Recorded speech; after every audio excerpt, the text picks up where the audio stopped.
जय श्री कृष्णा। आप सभी का मेरे इस चैनल पर बहुत बहुत स्वागत है। आज हम इस वीडियो में आप सबके लिए लेकर आए हैं नाग पंचमी की कहानी। तो चलिए अब हम कथा शुरू करते हैं। उससे पहले अगर आप मेरे इस चैनल पर नए हैं तो मेरे इस चैनल को सब्सक्राइब करें। सावन मास के शुक्ल पक्ष की पंचमी तिथि को हम नाग पंचमी का त्योहार मनाते हैं। इसके पीछे एक पौराणिक कथा प्रचलित है जो इस तरह है। प्राचीन काल में एक साहूकार के 7 पुत्र थे। सातों का विवाह हो चुका था। साहूकार के सभी बहुओं के पीरवास था, लेकिन सबसे छोटी बहू के कोई पीरवास नहीं था, इसलिए वह अक्सर दुखी रहती थी। वह बड़ी ही दयालु और श्रेष्ठ चरित्र की थी। एक दिन बड़ी बहू ने कहा, घर लीपने के लिए हम पीली मिट्टी लाने के लिए चलते हैं। तो सभी बहुएं अपने साथ दलिया और खुरपी लेकर मिट्टी खोदने चली गई। वह मिट्टी खोदने लगी, तभी वहाँ से एक सर्प निकला जिसे बड़ी बहू खुरपी से मारने लगी। यह देखकर छोटी बहू ने उसे रोकते हुए कहा, इसे मत मारो भाभी, यह तो बेचारा निरपराध है। यह सुनकर बड़ी बहू ने उसे मारा नहीं। तब छोटी बहू ने सर्प से कहा, तुम यहाँ से हट जाओ, हमें मिट्टी लेने दो। तब सर्प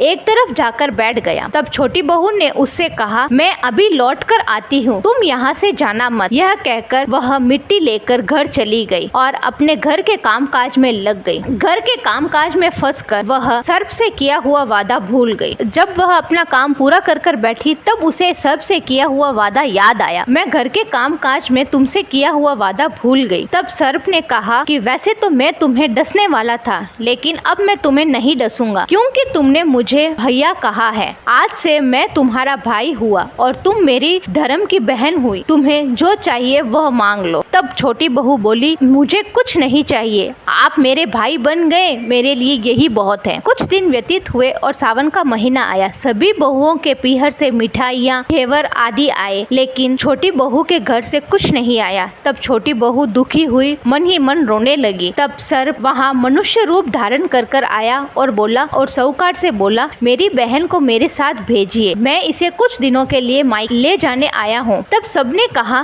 कि इसका तो कोई भाई नहीं था। तो वह बोला, जब इसकी शादी हुई थी तब मैं बाहर कमाने के लिए गया हुआ था, अब वापस आया हूँ तो इसे कुछ दिनों के लिए अपने साथ ले जाना चाहता हूँ। उसने सभी घर वालों को विश्वास दिलाया तो साहूकार ने अपनी छोटी बहू को उसके साथ भेज दिया। साहूकार की छोटी बहू सोचने लगी, मेरा तो कोई भाई ही नहीं है, पर ये कहाँ से आया है। वह इसी विचार में चल रही थी, तभी सर्प ने कहा, बहन मैं वही सर्प हूँ, इसलिए तू डर मत। और वह मनुष्य रूप से सर्प रूप में आ गया और छोटी बहू से कहा कि हम जहाँ जा रहे हैं उसका रास्ता कठिन है, इसलिए तू मेरी पूंछ पकड़ कर चलना। सर्प के कहे अनुसार छोटी बहू ने उसकी पूंछ पकड़ी और उसके पीछे पीछे चलने लगी। वह नागलोक में आ पहुँचे। वहाँ का धन और ऐश्वर्य देखकर छोटी बहू चकित रह गई। सर्प ने छोटी बहू को अपनी माँ से मिलवाया और कहा कि माँ, ये मेरे धर्म की बहन है, उस दिन इसने ही मेरी जान बचाई थी। तब उसकी माँ ने उससे बहुत स्नेह किया और प्यार से अपने गले लगा लिया।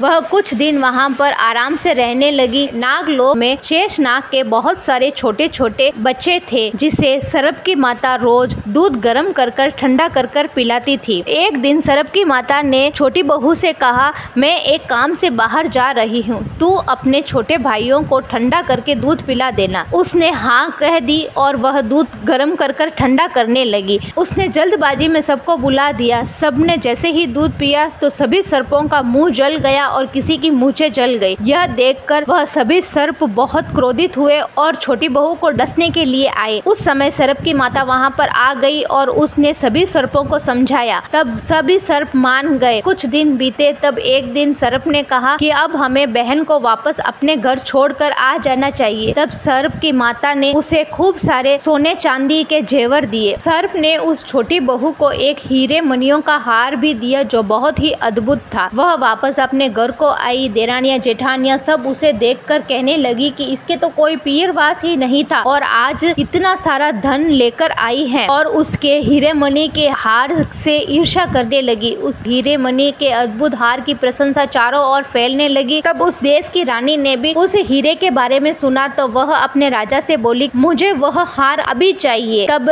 राजा ने अपने सिपाही से सेठ के घर से हार लाने का आदेश दिया। सिपाही सेठ के घर गए और सेठ से कहा कि आपकी छोटी बहू का वह हीरे का हार हमें दे दो। राजा जी ने उसे मंगवाया है। तब छोटी बहू ने कहा कि यह मेरे भाई ने दिया है, मैं ये आपको नहीं दूंगी। तब तब सिपाहियों ने कहा, अगर तुम हमें नहीं दोगे तो राजा तुम पर क्रोध करेंगे और तुम्हें दंड का भागी बनना पड़ेगा। तब सेठ जी ने उसे समझाया तो छोटी बहू ने भारी मन से वह हार उसे दे दिया। छोटी बहू ने जब ये हार दिया तो उसका मन बहुत दुखी हुआ, तो वह रोने लगी और वह अपने सर्प भाई को याद करने लगी। तब सर्प भाई ने कहा कि तू चिंता मत कर, वह हार तेरे पास ही आएगा। जब रानी को वह हार मिला तो रानी उस हार को पहनने लगी तो वह हार हीरे मोती की जगह सर्प का बन गया। तब रानी जोर जोर से चिल्लाने लगी और हार को नीचे फेंक दिया। राजा को जब इस बात का पता चला तो राजा ने सेठ और सेठ की छोटी बहू को बुलाया। तब सेठ की बहू को वह सर्प वाला हार दिया तो सेठ की बहू ने जैसे ही वह हार पहना तो वह वापस हीरे मोती के बन गए। तब रानी ने कहा कि ये तो कोई टोटका जादू कर रही है, जिसके कारण इसने मेरे गले में यह हीरे मोती के हार को सर्प का बना दिया। तब छोटी बहू बोली, राजन मेरी दुष्टता क्षमा कीजिए, लेकिन यह हार मेरे सर्प भाई ने मुझे उपहार में दिया है और यही कहा है कि यह हार सिर्फ मैं ही पहनूंगी, यह हार सिर्फ मेरे पास ही होने चाहिए। यह देखकर सभी को विश्वास हो गया और राजा ने सभी गांव में हेला फेरा दिया कि सावन के पंचमी तिथि को नाग पंचमी आती है, तब सभी नाग देवता की पूजा करेंगे और उन पर कच्चे दूध का प्रसाद चढ़ाएंगे। तो बोलिए जय नाग देवता। आपको मेरी ये कहानी अच्छी लगे तो इसे सब्सक्राइब करें, लाइक करें और शेयर जरूर करें।